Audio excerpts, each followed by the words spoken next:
Bonjour mes chers amis et bienvenue dans mon boudoir. Je vais vous dévoiler mes secrets pour ressembler à la reine Marie-Antoinette. Je maquillerai aussi Benjamin, costumier de son état et grand passionné par cette reine ô combien célèbre. Et je vous expliquerai tout ce que vous désirez savoir sur Marie-Antoinette sur mon forum, le forum de Marie-Antoinette. Je vous note tous les renseignements sous la barre d'infos. Mais à présent, place au tuto. Pour commencer, appliquez un fond de teint 2 tons plus clair que votre carnation. Dans les films d'époque, le maquillage est souvent représenté de façon caricaturale, alors qu'au XVIIIe siècle, la noblesse portait le teint couleur opale et en transparence. En fait, le fard blanc ne formait pas un masque, mais bien la voile veloutée qui éclaircissait le teint.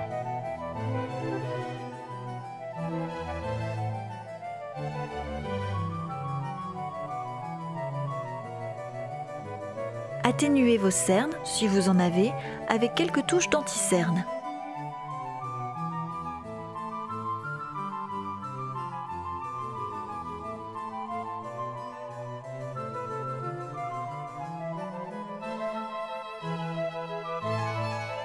Afin d'obtenir le teint de lys et de rose de Marie-Antoinette, optez pour un blush liquide. Tapotez-le au doigt jusqu'à obtenir des joues fraîches et rosées comme au plein air, belle de bon sang. Le rouge, savamment appliqué avec un tampon de mousseline, servait à créer un effet rougi par l'air frais.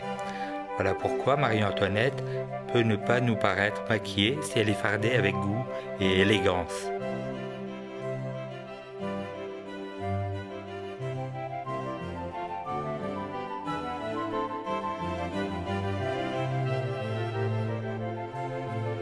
Et à présent, on peut poudrer le teint avec un voile de poudre haute définition.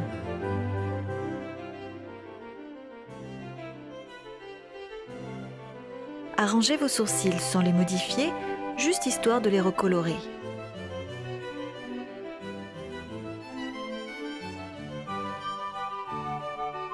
Les yeux, quant à eux, seront ombrés en halo au fard puce, sur toute la paupière supérieure et inférieure. Justement, la couleur puce. Durant l'été 1775, la reine ayant choisi une robe de taffetas de couleur brune, le roi en l'apercevant s'écria en riant « C'est couleur de puce !» Immédiatement, le mot fit fortune, et les dames de la cour puis les bourgeoises de la ville voulurent posséder des taffetas puces. Les hommes ne tardèrent pas à adopter la même couleur.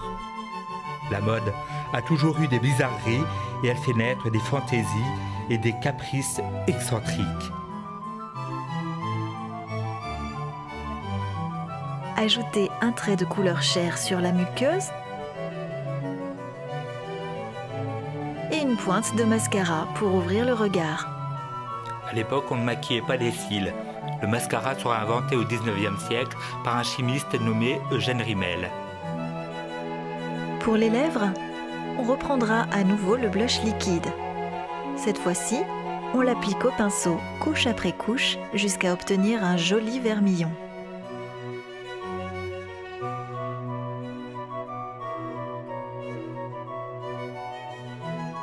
Ombrez délicatement les tempes et le front pour un contouring très 18e.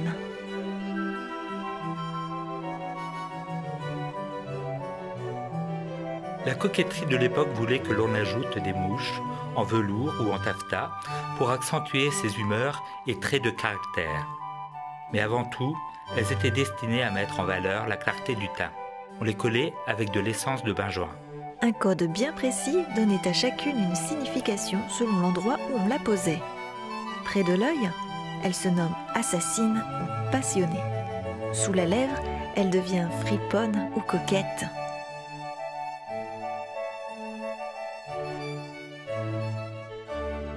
Sur le nez, elle est effrontée ou gaillarde.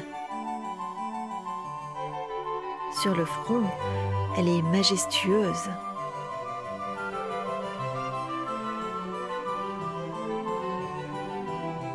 sur la joue, elle devient galante.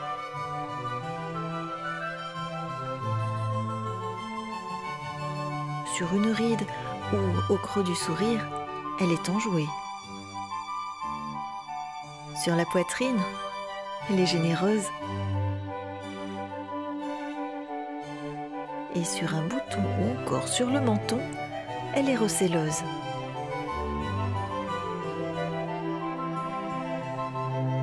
Pour ma part, je serai galante. Et vous, dites-moi dans vos commentaires où vous avez envie de poser votre mouche. Et maintenant, place aux hommes. Pour le maquillage de Benjamin, on va plus ou moins suivre les mêmes étapes que pour les femmes. Et oui, les hommes se maquillent de la même façon, car sans tous ces artifices, point de salut.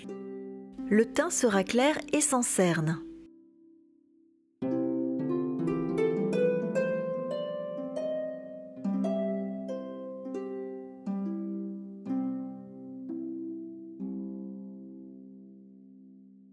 Puis on poudre pour matifier sans opacifier le teint.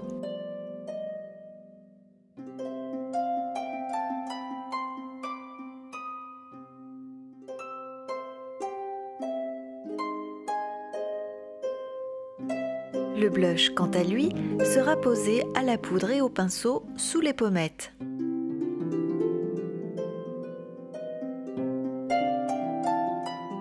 On ombre les yeux, toujours en halo, sans omettre d'éclaircir la muqueuse, et on pose une pointe de mascara.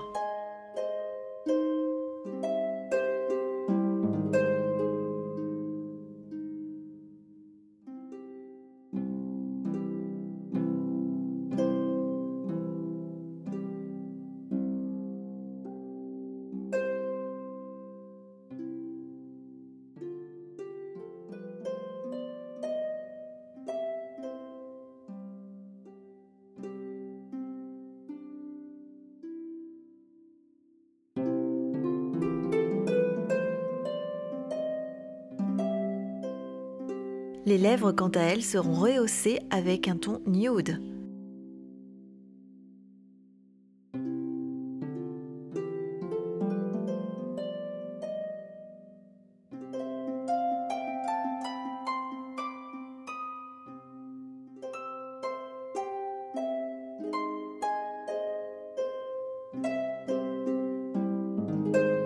Et Benjamin étant d'humeur passionnée, je lui applique la mouche qui lui sied.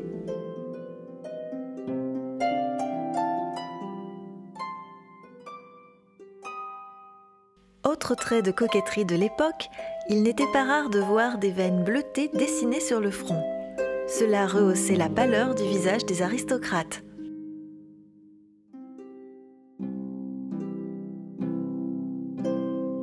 Marie-Antoinette, au courant de ses débordements cosmétiques, décide d'y mettre fin.